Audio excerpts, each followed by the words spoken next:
علی بھی اگلا سوال ہے، جس طرح حاجی لوگ احرام کی حالت میں اپنے ناخن اور بال نہیں کاٹ سکتے یہاں تک کہ قربانی نہ ہو جائے، کیا عید قربان کی قربانی کے لیے قربانی کرنے والے کا بھی یہی حکم ہے؟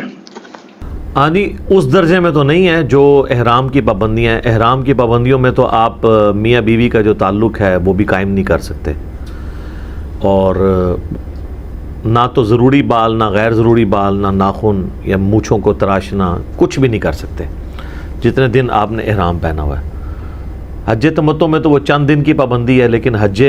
قران کے اندر تو ایک لانگ پیریڈ آف ٹائم ہے، مشکل وقت ہوتا ہے، ایک چیز کا آپ نے دھیان رکھنا ہے اس میں۔ تو اس میں آپ نے یعنی ایون زور سے داڑھی کا خلال بھی نہیں کرنا کہ جس سے بال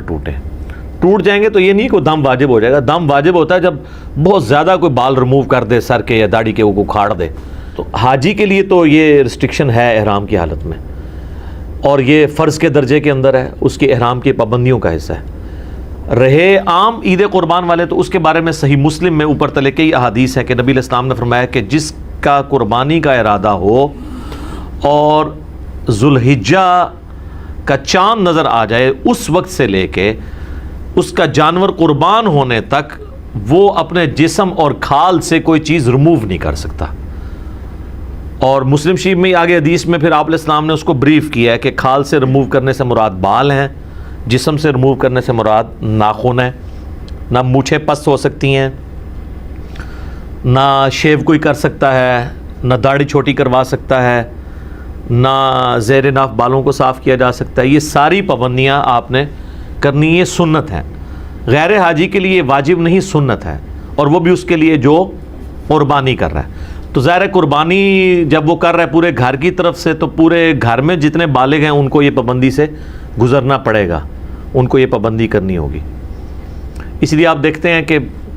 جو لوگ مونچھیں بہت پست رکھتے ہیں، ان قربانی کے دنوں میں ہماری بھی ایک آدھ ریکارڈنگ تو آئی جاتی ہوتی ہے ہر سال، تو اس میں مونچھیں بڑی ہوتی ہیں، لوگ نیچے کمنٹس کرتے ہیں نہیں لگتا ہے مونچھیں رکھ لی ہیں، مونچھیں نہیں رکھی ہوتی، وہ اس کی وجہ سے بڑی ہو جاتی ہیں۔ تو نبی علیہ السلام نے اس کو مشروع فرمایا،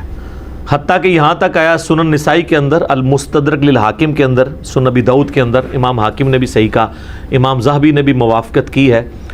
کہ ایک غریب صحابی تھا، اس نے کہا یا رسول اللہ قربانی آئی ہے تو میرے پاس ایک ہی بکری ہے جو دودھ دینے والی ہے، تو آپ اگر مجھے اجازت دیں تو میں اللہ کی راہ میں قربان کر دوں۔ اب وہ اتنا غریب تھا کہ اس کا سورس آف انکم بھی وہی بکری تھی، تو حضور علیہ السلام نے کہا کہ نہیں، اس کو قربان نہ کرو۔ تو اب اس کو جوش بھی تھا قربانی کا، تو آپ نے فرمایا کہ اس طرح کرو کہ عید قربان والے دن باقی لوگ قربانی کر رہے ہوں گے تو تم اپنے غیر ضروری بال اور ناخن کاٹ لینا، تو تمہیں اللہ تعالیٰ ایک مکمل قربانی کا ثواب دے دے گا۔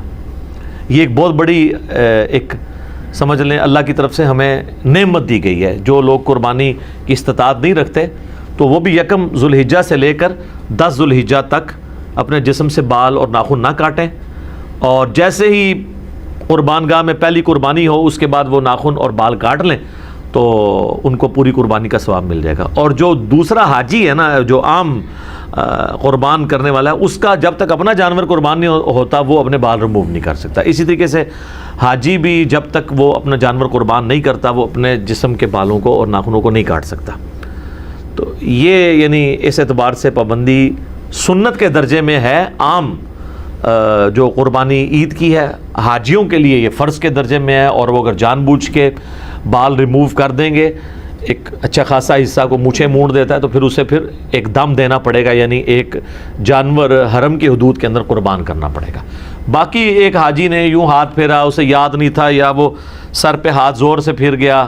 اور اس سے 2-4 بال ریموو ہو گئے، تو اس کی وجہ سے لوگ بیچارے ادھر بھی اتنے پریشان پھر رہے ہوتے ہیں احرام والے کے، پتہ نہیں وہ داڑھی میں ایسے ظاہر ہے کہ ہماری عام پریکٹس تو نہیں ہے، وہ کسی نے یوں کھجلی کی تو ایک بال آ گیا، وہ کہتے لو جی دم واجب ہو گیا، دم واجب ہو گیا، دم تین جو ہے ادھر بم ہو گیا،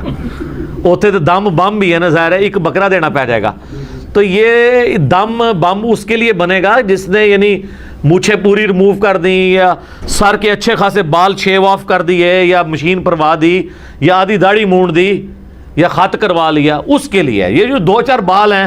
وضو کے دوران نکل گئے یا ویسے ہو گئے، تو اس پہ کوئی اس طریقے کا نہیں ہے، اس کو تو نبی علیہ السلام نے کہا کہ وہ عام چھوٹا موٹا صدقہ اور خیرات کر لے تو کافی ہو جائے گا۔ ٹھیک ہو گیا جی؟